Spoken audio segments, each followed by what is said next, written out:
Hello, Broadway gymnasts. Welcome back. My name is Coach Alyssa. So, as always, before we get started, make sure that you have adult supervision and that you have a nice area for you to work with. So, we're going to go ahead and move on with a simple stretch. So, today's lesson is going to be focusing on jumps. I have already made a video that is called Jump Combinations, and it talks about jumps such as tuck jumps, straddles, split jumps, pikes, wolf jumps. I believe that I also covered C-zones. And then what I did in that video is I talked about how you can connect jumps such as a tuck jump, split jump, full turn, straddle, other things like that. And then also how to merge certain jumps together. Like for instance, you can do a tuck half turn. So as you are doing a half turn, you are doing it in a tuck position. So I discussed jumps such as those. So if you would like to review that video, you can do that as well. And there will also be a more lengthy warm-up in that video as well. But today's warm-up is going to be a little bit shorter, and I'm going to be focusing on some more advanced jumps that you see in some of the bigger floor routines or ones that may be seen on balance beam as well. But yeah, so I'm going to just warm up my legs, warm up my feet, and yes, warm up my splits. I'm sorry. But yes.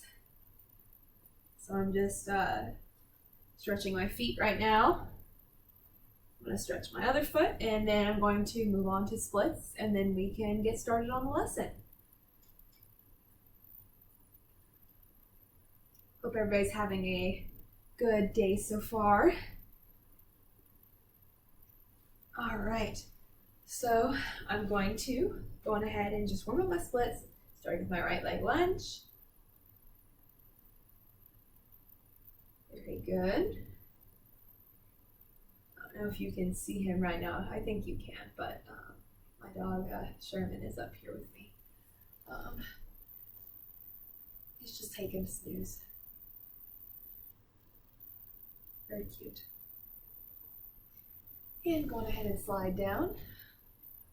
Making sure that your front foot is pointed, front leg is straight, and that your back leg is straight behind you.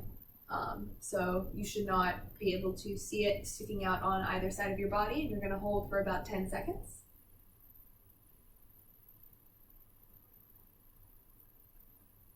Good. And switch. Left leg lunge.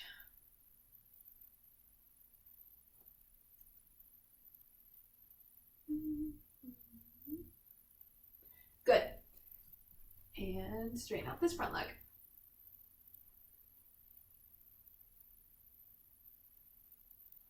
And slide. All right, so now that we're in a split, I'm going to show you one of the cool things that you can do if you are in a full split, so that's why I wasn't able to do it with my right leg.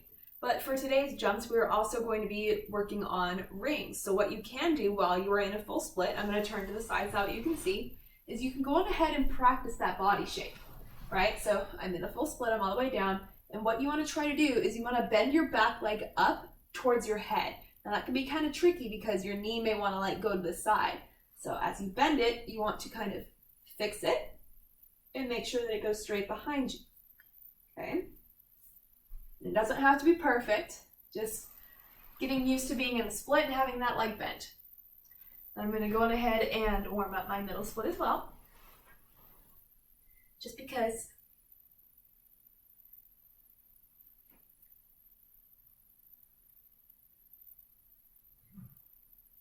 hi there. Good. All right, so that is it for today's warm-up. Once again, we are working on rings. So some of the things that we can also do just to warm up our bodies is you can do a ring kick. So whichever leg you plan on doing the ring with is the leg that you will be kicking backwards. So because I have a good lefty split, I will want my left leg in front, and then I will be kicking my right leg. So what I recommend is that you swing forward and kick back. You can do that a couple times, and if you need help keeping your balance, you can hold on to something. So then all you have to do is work on just being straight up and down and then doing the kick. Once you get good with the kick, you're going to lift your head back. because that's what makes the ring interesting. However, it also makes it a blind landing. So what that means is that as your head is up, you're already coming back down to the ground and you can't see it. So you aren't quite sure whenever you're going to hit the ground. So that takes a lot of practice and spatial awareness. That way you know where you are in the air and around everything else. So you want to get used to doing the ring without moving your head, so that way you can see about how long it takes for you to reach the ground again, and then moving the head, okay? But here's what it looks like if you toss the head, right? Your arm can be forward, out to the side, up. Doesn't really matter while you're practicing. So one of the other things that I'm going to teach you guys is one of my favorite jumps. It's called a double stag. So there are two kinds of stags. One is wherever just your front leg is bent. You may have seen this in some of the leaps. It's called a stag leap. So I'm just going to show you it real quick. It's this. So as you noticed, my leg started out bent and then I kicked it forward, right? Some leaps, you just start and you go with a straight leg. So a stag leap is wherever you start in the stag and you kick it out, or some gymnasts even just keep the stag the whole way through, and it looks like this. Right? So that's just a stag. A double stag is wherever you do it with both of your legs. Now, if you're very talented, you will actually be in a split, and you'll have one leg pointed straight down, one leg pointed straight up. Looks pretty cool. Used to be able to do it. We'll see if I still can, right? I'm also not on a bouncy floor, but we'll see. Challenge accepted, okay? So I'm going to go up on toe, plie, double stag. And I did not toss the head that time, but you can also toss the head with that skill as well. Kind of like that, okay? If you want to make your jumps a little bit more airy or in the air, you can do what's called an ensemble, wherever you do step and then jump. So it's almost like a running start before a jump, right? So you can't really run and then jump off of one foot. It's a little bit difficult. So what you would do, step off of one foot, close your feet together in the air and land on 2 feet. And it kind of gives you a little bit of a jump start. So to practice the double stag, you kind of actually want to have an elevated surface. My dog is mildly in the way, but that is all right. I can make do. So you want to practice the double stag position. So I'm going to stag my front leg and then stag my back leg. And then you want to hold and practice. So see how I'm in a split right now? This is your double stag. And then you can toss the head back as well. So that's what you can practice for the double stag. And the last thing that you want to practice for today's lesson is bending both of your legs behind you. Now this is the most difficult jump that I have seen some gymnasts do as far as like in a ring position, and that is bending both of your legs behind you. It's called a sheep jump. So how you practice this, and I'm going to put the pillow down, so I'm going to be on my knees, is you are going to arch your back and toss your head back, and as you do so, you're going to reach your feet towards your head. So here's what that looks like, and you want to be prepared to catch yourself because you're going to fall forward if you do it correctly. It's going to look like this. Okay? So it's difficult. I'll show you one more time. So I'm not the most flexible, but it's a really cool jump. Okay? Like that.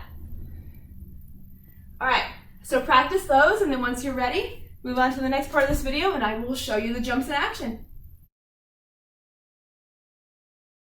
All right, so we're going to start off with the normal ring jump. So it's like a split jump, and then you're just bending your back leg, and you can toss the head. So I'm going to start with the ensemble because while this is carpet, it's not a bouncy surface.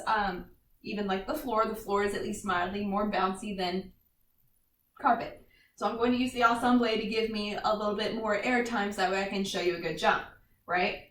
So here's going to be the ring jump in action, ensemble, ring.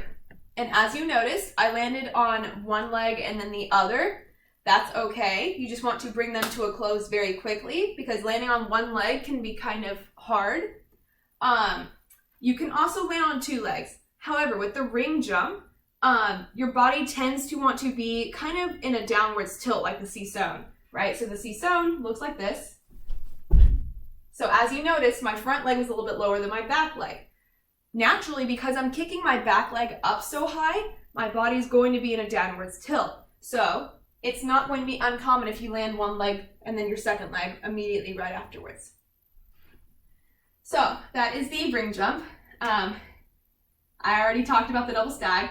It's probably my favorite jump, so I got a little bit overexcited. But yes, I will talk about it again with the assemblée in front of it. So once again, it's this. And I also landed a little bit like 1 foot instead of both feet at the same time. It's perfectly okay. It happens. So one of the other things that you can do with the ring jump, the double stag that I enjoy doing, it's a little bit of like a jump leap mixture. So with the leap, it's essentially a long jump, like where you jump off of 1 foot and land on the other. However, you can do it in a double stag. And I love it. I did it in one of my routines. So it looks a little bit like this. So what happens is you first start off with a stag on this leg, and then as you jump off of this leg, you stag this leg. So you're in a double stag briefly, but until then you're doing a stag with the first leg and not the back one. Then you hit the double stag, then you're just in a ring as you're getting ready to land on this leg. Super cool. I love double stags. My favorite. All right, so next, the sheep jump. So this one is going to be pretty hard, at least for me. Again, because I'm not as flexible, but some of my teammates used to do it and it looked amazing. So I will try it a couple of times. You may not see the perfect sheep position, but it's still pretty fun. Again, practice the sheep jump without tossing the head first, because it is a difficult jump to land because both of your legs are behind you. And then work on tossing the head. So I'm going to start with not tossing the head first. Okay, so my head moved a little bit because my body naturally arches and, you know, as you do for the sheep jump, right? And your neck is connected to your body, so it's naturally going to move back, but my eyes were still forward. I was still looking in front of me. Hi, are you nervous for me? Yeah? Or maybe it's a pun, right? So he's a golden retriever and probably some kind of a shepherd mix, so maybe he heard the word sheep and got really excited. Yeah, come here. Come here. Sit. Really? Am I boring you? Sit. Down. Good boy. No belly rubs, not yet. I gotta finish. I gotta do the sheep jump with the head toss. Yeah, okay. All right, so moving on to the sheep jump with the head toss. Here we go. So again, as you noticed, I took the step forward. So I had explained that to you whenever we were doing the drill, that you're naturally going to want to go forward because kind of like what happened with the double stag in the ring. Whenever that leg gets up so high, your body's going to tilt just a little bit, right? And because your torso, although it's arching, your hips are forward. So whenever you land, your hips are going to continue to try to drag you forward. So you just got to be aware of where your body positions are and where your weight seems to be pointing. Because especially on things that have a blind landing, you want to know not only when you're going to land, but where you're going to travel after you do. Because you want to be aware of those certain types of things. So that is it for today's jump lesson. So we did a lot about ring discussions. If you want to, again, look at the other jump combination video, you can now incorporate these jumps in with the other jumps that I taught before. And you can either try to merge jumps or you can do combinations with those other jumps.